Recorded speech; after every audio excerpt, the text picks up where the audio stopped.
Okay, today we are going to talk about this. This is the new Boel iTap. This is it. So I've had issues with the my beer gun bottling. I never had a problem before until I started making lagers, and then the more highly carbonated beers just was a foamy mess. I really wanted something better, so these came out. I've seen quite a few people doing reviews of these now. This is kind of my review, so this is kind of not an expert at anything review. So yeah, this is it. I bought this direct from the manufacturers in Russia. It cost €115 plus delivery. Delivery to the UK is like €30, so that's I think it's £128, something like that, £26, whatever it cost.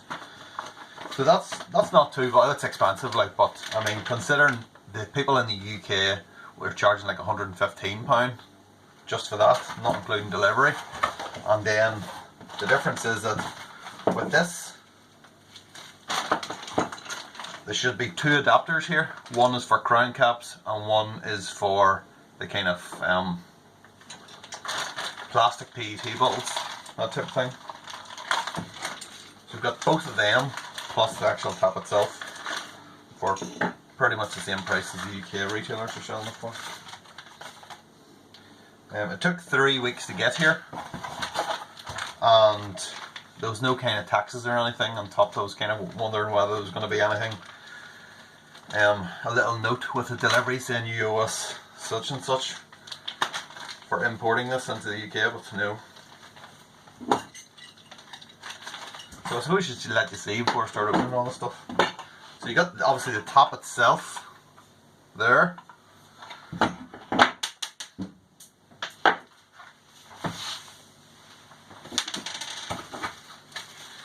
We have got that, whatever that is, one of the adapters, you would think. I think it sits like that. It's not going well. That's one adapter, and that's obviously the other adapter. At this point in time, I don't know which is which. But we've got the two of them, that's the main thing. There's instructions. Also got two little red things, don't know where they're supposed to go. In here we've got, looks like a shank. That obviously goes in the back, like that, just like the other temps. So you'd stick it on your keezer or whatever.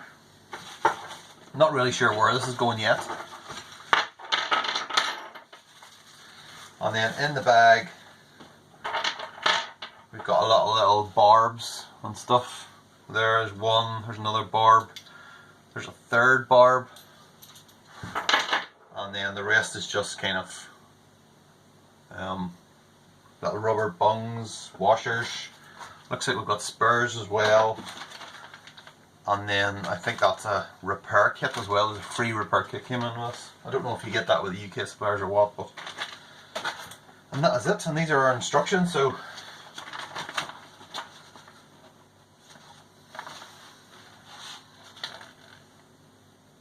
that's it. Looks simple enough, right? Body. Yeah, you can see the setup there. So the question is, which of these is which?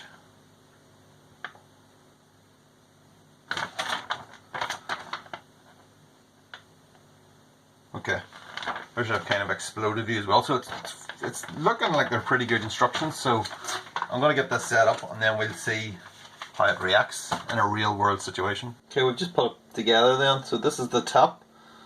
Wasn't much to it. Put one of the washers in there. As far as I know, this is the drain off, and then this is the gas going in here. And obviously the beer goes in there through the shank. Now first thing I've kind of noticed when I put that together is that's literally how much space you've got to get through the wood on the keezer. If you're going to attach this permanently, I mean, maybe you could take that nut out.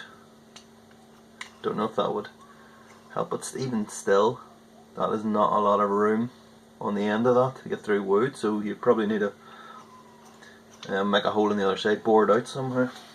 So yeah, I'm going to be changing the changing the colour on my keezer this summer, so I might have to think about that. I would probably like this attached permanently, but we may have to have a think about that, or rethink about that. But yeah, so that's it. And then obviously that will go on like that, and then that is our top. I just need to find something to mount this on to hold it steady, so bear with me here. Well, you don't need to bear with me because you're just going to appear. I'm going to appear as if by magic, come back and it'll be done.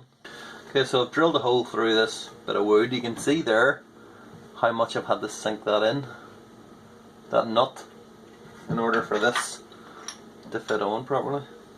So it looks okay to me. Let's see if it actually is. Looks like we've plenty of space on the end for that to be tight. Yeah, it's solid. So that's the way it's going to be. So that is a test run for whenever I'm doing colour on the keezer. Just how much I need to sink that in. Right, so this is the setup then. Obviously you've seen this monstrosity that I had to create. So there's 3 barbs on it. First one here is for the gas. That's going there. Second one's around the other side. Where is it? There. That's just a bit of siphon tube going into a bucket. It's just for waste. And the last one then is obviously for the beer, and that is going into the keezer. Now I have tried this before, and unfortunately the Zappa pills, it kicked on me as I was bottling it on filaments. So this is the second time.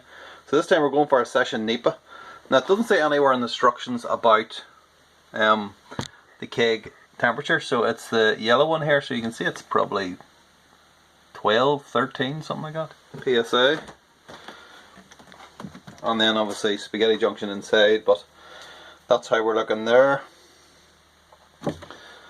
So yeah, let's do it. Okay, I very professionally put this bit of cardboard behind, just so you can see. This is where I keep all the crap. This is the bit that no one ever sees, and you're seeing it, unfortunately. Okay, so the adapter we've got on is for plastic bottles, PET. I'm not going to do both of them, don't really see the point. So, PET bottle, it just slips on like that, and then you need to lock it in place. There's a little arm, comes all the way around, 90 degrees, locks into place, pretty stable. Next thing you got to do is to press the red button. The red button's for gas, so it'll pressurize the bottle, and that's it. Bottle's hard. You can press it again but nothing happens because it's pressurized. And then you get the top. You need to bring the top down, and then there's a little kind of like counterflow tap here. Let's call it that, because that's what it is, I suppose. Counterflow valve. Turn it anti-clockwise to turn it on, and there the beer is flying into it. And as with the pressurized keg, the way it is, go pretty quickly. I'm not sure if the top controls the flow or what, or if it just turns on and it's just that speed, but that's going pretty quickly. Pretty impressive. See, there's the foam starting to come out into the bucket, and then when you're ready, top up, turn it off basically. Wrong way.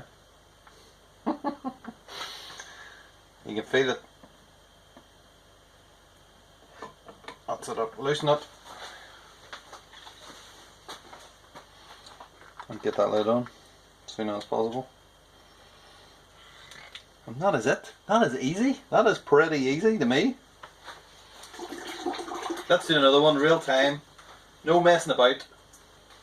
Okay, bottle in, lock, gas, tap down, valve open.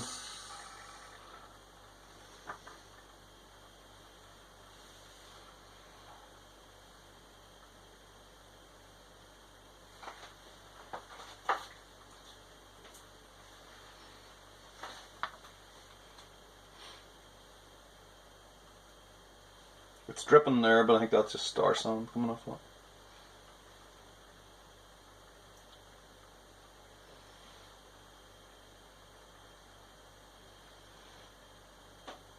No foam coming out until it gets to the top.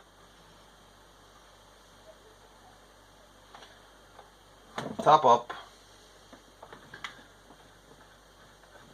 Valve. Off. Lid. Very little mess. Something dripping there. But yeah. That's it. That's a good job. That was a good job. Okay, so really is as easy as that. Very simple, very quick, very little mess. At least on that attempt. I really wanted to do it on a lager. I had the lager sitting there, the keg kicked. What can you do? Not too sure. I don't know, maybe there is something slightly different you need to do with lagers, or like a wheat beer or something, but I'll have to find that out in time. In the meantime anyway, I want to get that permanently mounted to the keezer. I'm seriously considering, I really want to do like a new collar for it, especially built for that thing, plus a few other things I want to do. That'll be in another video. But I don't want to leave it like that for any length of time, because that is a disgusting eyesore right there.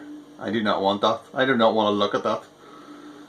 But for the time being, it's going to have to stay there, and maybe that should get me to get my arse into gear and get something done with the collar. So, but I want it permanently connected because I just want to be able to pour beers.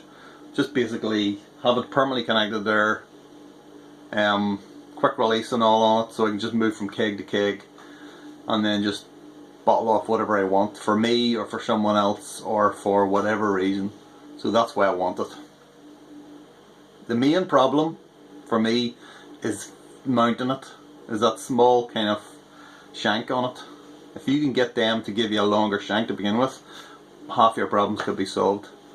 But yeah, that is the one thing, just where you're going to put it. You need to think about where you're going to put it and what you're going to do with it before you buy it, before you go anywhere near it. So hopefully, as I say, hopefully that's interesting to someone out there. If not, you know, tell it to someone else, because I don't want to hear it. Happy Homebrew Wednesday. See you next time.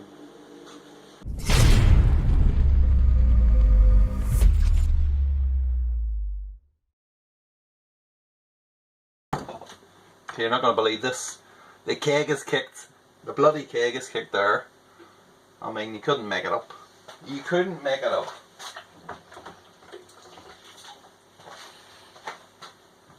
So yeah, when you're doing it, the reverse then is true. Oh, is there any point? Is there any point in even going on? The fucking keg kicked on me, the absolute bastard. If nothing, it'll make an outtake. Right.